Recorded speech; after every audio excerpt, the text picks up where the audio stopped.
오늘 우리가 요약된 말씀은 신약성경 요한복음 12장 20절부터 26절까지 말씀입니다. 요한복음 12장 20절부터 26절까지 말씀 봉독해 드리겠습니다. 명절에 예배하러 올라온 사람 중에 헬라인 몇이 있는데 그들이 갈릴리 베세다 사람 빌립에게 가서 청하여 이르되 선생이여 우리가 예수를 뵙고자 하나이다 하니 빌립이 안드레에게 가서 말하고 안드레와 빌립이 예수께 가서 여쭈니 예수께서 대답하여 이르시되 인자가 영광을 얻을 때가 왔도다. 내가 진실로 진실로 너에게 이르노니 한 알의 밀이 땅에 떨어져 죽지 아니하면 한 알 그대로 있고 죽으면 많은 열매를 맺느니라. 자기의 생명을 사랑하는 자는 잃어버릴 것이요 이 세상에서 자기의 생명을 미워하는 자는 영생하도록 보존하리라. 사람이 나를 섬기려면 나를 따르라. 나 있는 곳에 나를 섬기는 자도 거기 있으리니 사람이 나를 섬기면 내 아버지께서 그를 귀히 여기시리라. 아멘. 말씀 앞에 다시 불러주신 은혜를 감사합니다. 개인주의와 자율성이 문화라는 옷을 입고 교회를 찬탈하고 있는 시대입니다. 인간을 지배하는 것을 넘어서 인간이 하나님의 통치까지도 제한할 수 있다고 생각하는 암울한 시대입니다. 이 암울한 시대로부터 돌아서서 하나님께서 친히 하신 말씀만 전하게 해주십시오. 하나님 말씀을 들고 세상 앞에 아청하지 않게 해주십시오. 하나님 말씀이라는 실제가 존재하는 곳에서 오직 그 실제의 본성을 따라서만 실제를 인식할 수 있는 우리 모두일 수 있도록 인도해 주십시오. 인간이 원하는 때에 인간이 원하는 방식과 내용으로 하나님을 인식할 수 있다는 시대적 가르침에 미혹되지 않게 해 주십시오. 시대의 주도적 이념에 노예가 되지 않게 해 주십시오. 인간의 자족적 이념이 실현되지 않게 해 주시옵기를 우리 주 예수 그리스도 이름으로 기도하옵나이다. 아멘. 요한복음 11장에서 주님은 부활이요 생명으로서 자기 양떼를 다시 살리시는 권능을 가지고 계신 죽음의 정복자로 자신을 나타내셨습니다. 그러나 12장에서 주님은 완전히 반대로 많은 열매를 맺기 위해 땅에 떨어져 죽어야 될 미랄로 자신을 소개합니다.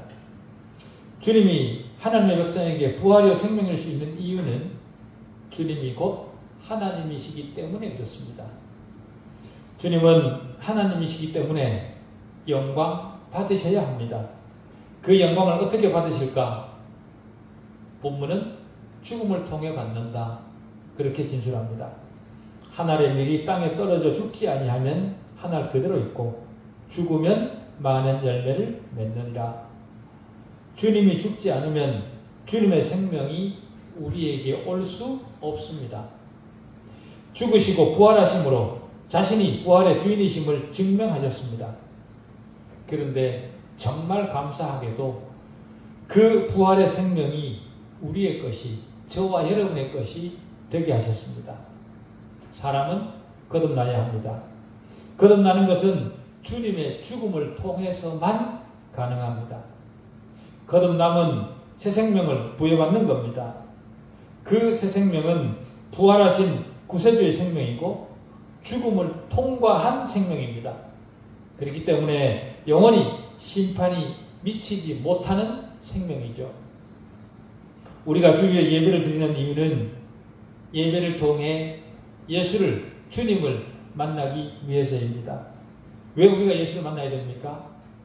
그 이유는 예수로부터만 영원한 새 생명이 제공되기 때문이고 심판으로부터 자유로워지는 유일한 길이 예수 그리스도 안에만 있기 때문에 우리는 예수를 만나야 되는 겁니다. 영원한 새 생명이 이미 영원한 새 생명을 이미 제공받은 사람은 예배를 통해 예수 그리스도 안에 있는 생명을 더 충만히 제공받습니다. 예수 그리스도 안에 있는 생명을 더 충만히 받은 사람은 하나님을 더 충만하게 예배하게 되어 있죠. 여러분도 주님을 만나기를 원하십니까?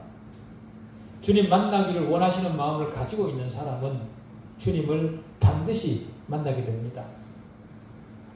어떤 설교라도 마음에 차지 않을 수 있습니다.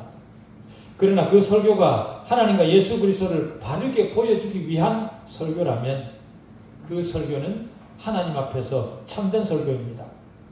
반대로 아무리 화려한 미사여구가 동원된 설교를 할지라도 그것이 더 화려한 인간을 만나도록 안내하는 것이라면 그것은 설교일 수 없습니다. 설교는 주님께서 친히 제정하신 말씀 안에서만 진행되어야 됩니다. 왜냐하면 주님께서 친히 제정하신 말씀을 통해서만 주님이 우리를 만나주시기 때문에 그렇습니다. 인간의 화려한 인문학 속에는 주님이 계시지 않습니다. 그런 인문학을 전달받고 은혜 받았다 그렇게 말하는 것은 주님을 모독하는 겁니다. 이런 말씀을 드리는 이유는 본문에 선생이여 우리가 예수를 배웠고자 하나이다 라는 말씀이 있기 때문입니다. 흥미로운 것은요, 이 요청을 했던 사람들이 주님을 배웠다는 말씀이 본문에 기록되어 있지 않습니다. 분명히 그들이 주님을 만났을 텐데도 기록이 없습니다. 다만 주님의 답변만 기록되어 있습니다. 주님의 답변을 우리가 바르게 이해할 때 우리가 주님을 만날 수 있습니다. 주님이 예루살렘에 나타나시고 나서 얼마 뒤에 몇몇 헬라인들이 이 위대한 랍비 예수 그리스도를 만나기 위해 예루살렘으로 왔던 겁니다. 본문은 이방인들이 먼저 빌립을 찾았다 그렇게 말합니다. 왜 그랬는지는 밝히지 않고 있습니다. 빌립은 주님이 이방인들과 대화를 하실지 하지 않으실지 몰라서 안드레에게 갔습니다. 빌립이나 안드레는 둘 다 헬라와 가까운 베세다 출신입니다. 그 무렵 이스라엘 지도자들은 주님을 죽이려 했지만 이 헬라인들은 주님을 뵙고자 했던 겁니다. 주님이 함께 살았던 그 시대 사람들은 주님을 모함하고 죽이려 하는데 오히려 이방인들은 찾아와서 주님을 뵙고자 합니다. 왜 그랬을까요? 이들은 주님의 택하심 속에 있었던 그런 사람들이기 때문에 그렇습니다. 그렇기 때문에 이들은 우상을 섬기지 않고 명절에 예배를 드리기 위해 예루살렘으로 왔던 겁니다. 학기 2장 7절에 이런 예언이 있습니다. 모든 나라의 보배가 이르리니 라는 예언이 있습니다. 그 예언의 첫 열매가 주님에게 찾아온 겁니다. 헬라인들이었던 거죠. 그들은 주님의 겉모습만 보러 온 것이 아닙니다. 겉모습만 보기를 원했다면 빌립에게 면담을 요청하지 않고도 주님께서 성전으로 들어가실 때나 예루살렘 거리를 다니실 때 얼마든지 볼 수 있었을 겁니다.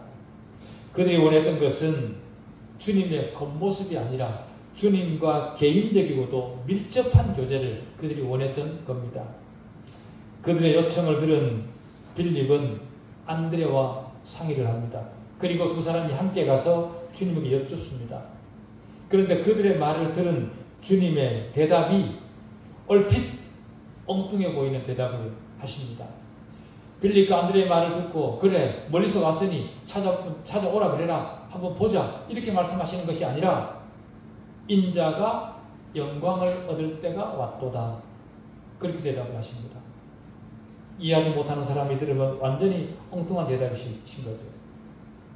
주님이 그렇게 말씀하시는 이유는 헬라 사람들이 온 것이 주님에게는 하나의 암시였던 겁니다.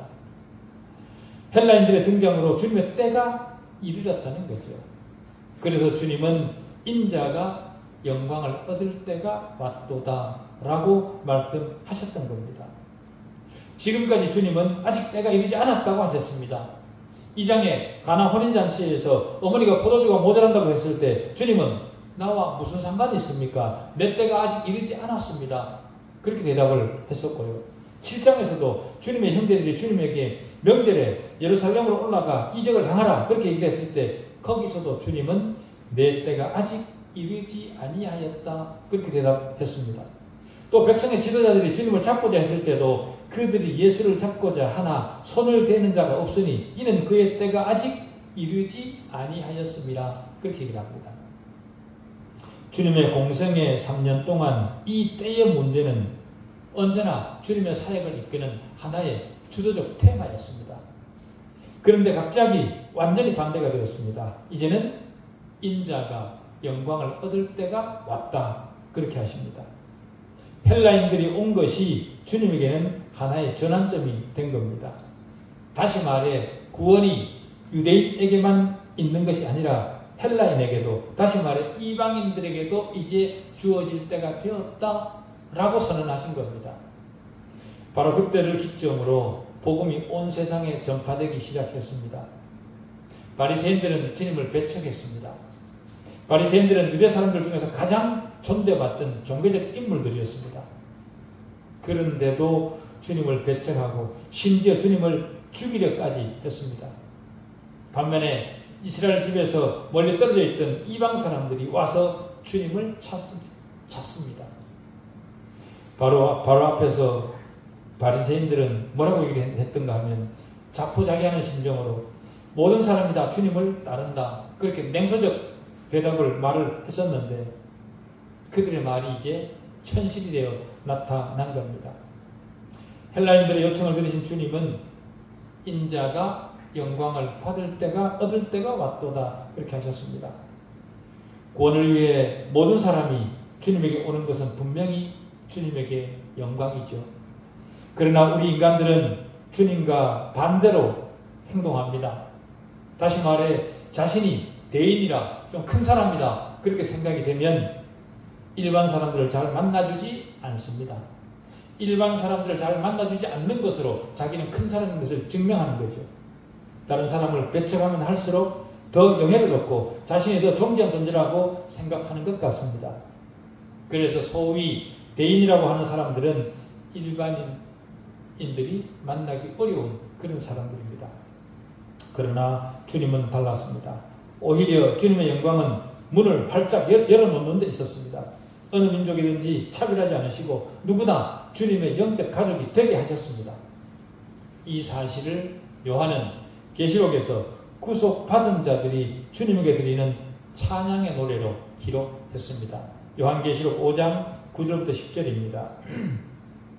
그들이 새 노래를 불러 이르되 두루마리를 가지시고 그 인봉을 떼기 합당하시도다. 일찍이 죽임을 당하사 각 족속과 방언과 백성과 나라 가운데서 사람들을 피로 사서 하나님께 드리시고 그들로 우리 하나님 앞에서 나라와 제사장들을 삼으셨으니 그들이 땅에서 왕노릇 하리로다 하더라. 각 족속과 백성과 방언과 나라 가운데서 사람들을 피로 사서 하나님께 드리신 주님이십니다.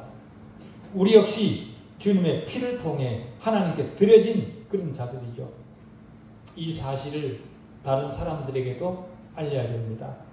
너도 당신도 주님께서 당신의 피로 하나님께 드린 바 된 그런 사람이다.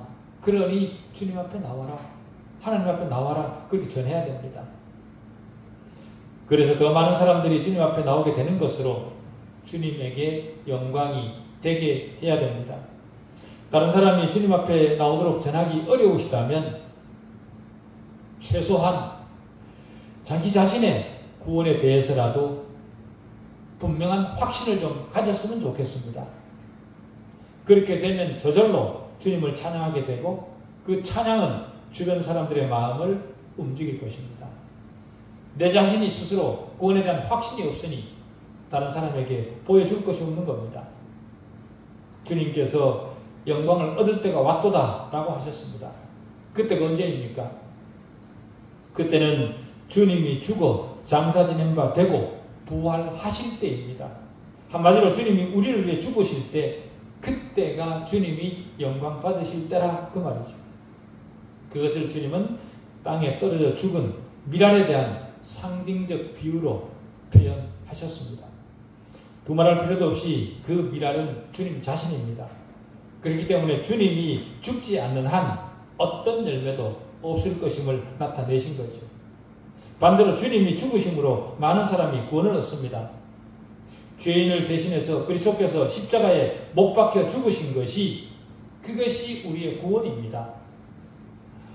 그리스도인의 선행이 자신을 구원한 근거가 아닙니다. 만약 주님처럼 살아내는 것으로 그것이 기독교의 목표라면 구원받을 기독교인은 한 명도 없을 겁니다. 주님을 따라 선하게 살아내는 것으로 이루어지는 구원이 아닙니다. 주님은 그런 메시지를 선포하시려고 오신 것이 아닙니다. 주님이 사신 길을 따라 사는 것으로 구원을 얻을 사람은 세상에 단 한 명도 없습니다.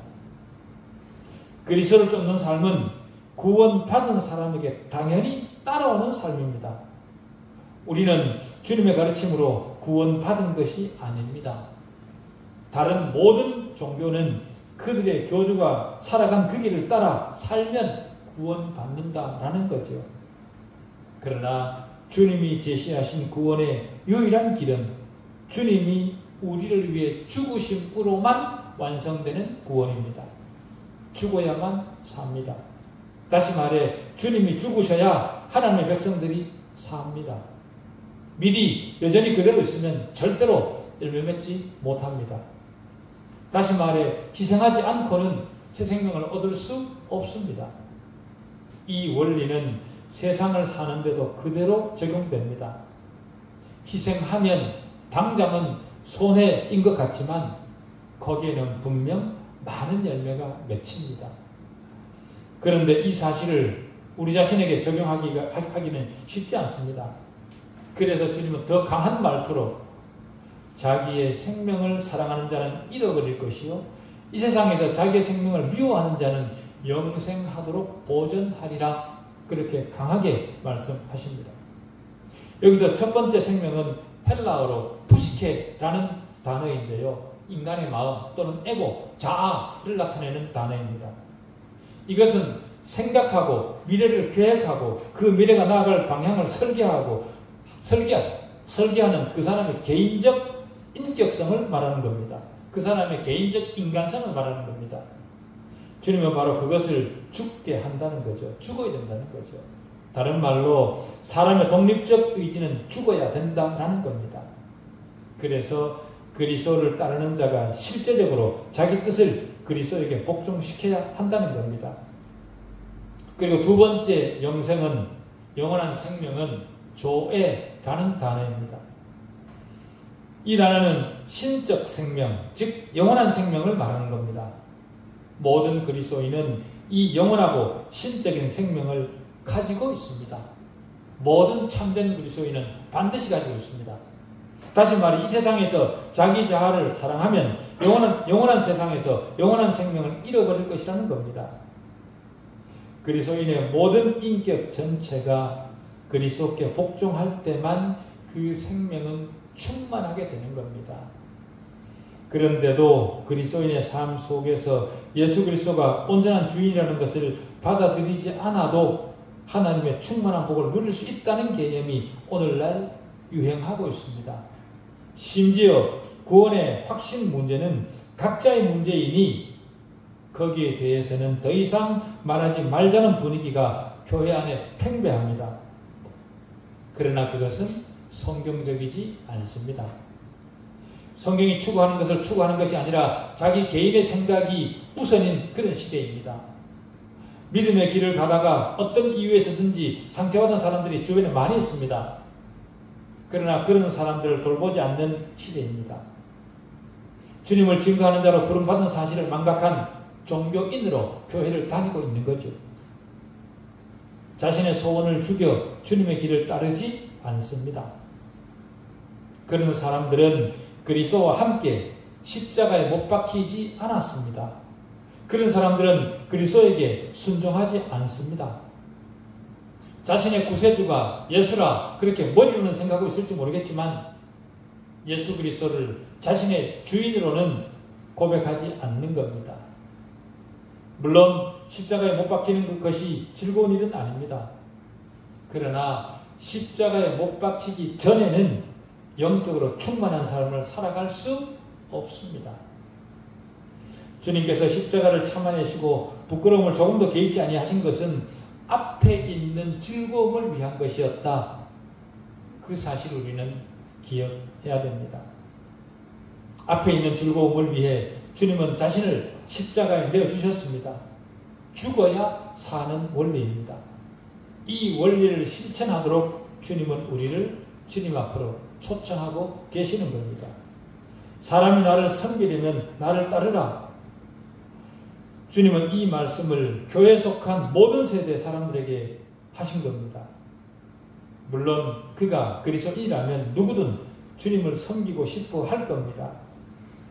주님이 머리 둘 곳이 없어서 들판에서 주무시거나 피곤하고 배고프셨을 때 나 같으면 주님을 집으로 모셔드려서 주님의 필요를 제공했을 것이다. 대부분 그렇게 생각할 겁니다. 이 시대는 그럴 수 없어서 못하는 것뿐이라 대부분의 그리스도인들이 그렇게 생각을 하죠. 그러나 이 시대 주님을 따르는 첫 번째 원리는요, 나를 부인하고 따르는 겁니다. 다시 말해 내 십자가를 지고 주님을 따르는 거죠. 이 시대는 그럴 수 없어서 못하는 것뿐이라 그 말은 다 변명에 불과하다. 그 말입니다. 이를테면 만약 주님이 인도하신다면 주님을 섬기기 위해 가난해질 의향이, 멸시받을 의향이 있느냐라는 겁니다. 환경과 조건이 아닙니다. 둘째는 섬김을 통해 주님을 따를 수 있습니다. 주님이 지금 내 옆에 없는데 어떻게 섬길 수 있나? 그렇게 생각하는 사람들이 있을지 모르겠습니다. 그러나 주님은 이렇게 얘기를 하십니다. 너희가 여기 내 형제 중에 지극히 작은 하나에게 한 것이 곧 내게 한 것이니라. 그렇게 말씀하십니다. 주님이 내 앞에 없기 때문에 섬길 수 없다. 그건 말이 안 된다는 거죠. 주님이 말씀하시는 것은 굶주린 자를 먹이고 나그네를 영접하고 벗은 자에게 옷을 주고 병든 자를 찾아보고 옥에 갇힌 자를 찾아가라. 그 말입니다. 사회봉사를 하라. 그 말이 아니라 네가 가진 믿음을 실천하라. 그 말입니다. 물론 복음이 중요합니다. 그것은 복음을 전하는 것은 주님의 명령입니다. 그러나 복음을 전하기도 해야 되지만 믿음의 실천도 함께 있어야 된다라는 겁니다. 셋째는 거룩을 유지함으로 그리스도를 섬길 수 있습니다. 죄로부터 멀어지기 위해 더 많은 시간 주님과 보내야 됩니다. 말씀을 읽고 읽은 말씀 앞에 순종할 것을 기도해야 됩니다. 지금 내가 읽는 말씀, 그것은요, 하나님이 나에게 지금 하시는 말씀입니다. 말씀을 읽지 않는다. 그 말은 하나님께서 말씀하시는 것을 듣지 않겠다. 그 말입니다. 기도는 내 요구를 늘어놓는 것만을 의미하지 않습니다. 주님을 따르는 자를 향해 주님은 두 가지 약속을 하셨습니다. 첫째는 주님을 따르는 자와 주님이 함께 하실 것이라는 약속이고요. 두 번째 약속은 하나님께서 친히 그런 사람을 존귀히 하시겠다는 약속입니다. 주님의 이 약속은 세상 삶 속에서도 구현될 수 있습니다. 주님을 섬기는 자를 하나님은 세상 속에서도 높이십니다. 아무리 어렵고 힘든 상황 속에서도 주님은 자신을 따르는 자와 함께 하시는 겁니다. 아무리 어렵더라도 내 옆에 있는 자들에게 냉수 한 그릇 줄 수 있습니다. 어떻게 그것을 확신할 수 있는가? 주님께서 나와 함께 하실 것이라는 것이 어떻게 확신할 수 있는가 하면 주님께서 말씀하시면서 사용하신 이 시제가 현재 시제입니다. 다시 말해 주님이 지금 함께 하시겠다는 거죠. 그리고 현재 시제라는 것은 장차 우리가 하나님 앞에 갔을 때도 그때도 그 당시로는 현재입니다. 지금 내가 있는 이곳에서 지금 하나님 앞에 하나님이 원하시는 대로 섬기라. 그때도 주님은 주님을 섬기는 자 옆에 계시겠다는 겁니다. 디모데후서 2장 11절 12절은 이렇게 말합니다. 미쁘다 이 말이요. 우리가 주와 함께 죽었으면 또한 함께 살 것이요. 참으면 또한 함께 왕노릇할 것이요. 우리가 주를 부인하면 주도 우리를 부인하실 것이라. 그렇게 말합니다. 그리고 두 번째 약속은요. 나를 섬기면 내 아버지께서 저를 귀히 여기시리라. 주님을 섬기는 자는 하나님께서 그를 귀히 여기시겠다. 그렇게 약속하십니다. 예를 하나 들어드리면요. 재벌 2세와 그 비서가 외국에 출장을 갔다고 생각을 해보십시오. 그런데 거기에서 나쁜 사람들에게 감금이 되어서 그 사람들이 이 재벌 2세에게 몸값을 요구하고 몸값에 대한 협상이 진행되는 동안 그 2세가 아주 악한 대접을 받습니다. 그러는 사이에 2세가 병이 나고 비서가 2세를 간호하면서 극진히 돌보았습니다. 그러다가 틈이 생겨서 비서가 도망갈 기회가 생겼습니다. 그럼에도 비서는 도망가지 않고 끝까지 2세를 돌봅니다. 그러다가 재벌가에서 그 2세를 기어이 구출했습니다. 구출된 뒤에 2세가 자기 아버지에게 모든 것을 말합니다. 그랬을 때 그 재벌 아버지가 비서를 어떻게 대우하겠습니까? 그 재벌 그룹에서 최고의 대우를 하지 않겠습니까? 주님을 섬긴 자를 하나님께서도 그렇게 대우하시겠다는 겁니다. 그것도 영원히 말입니다. 이 세상에서 주님을 섬긴다는 것은 곧 고난을 함축하는 말이기도 합니다.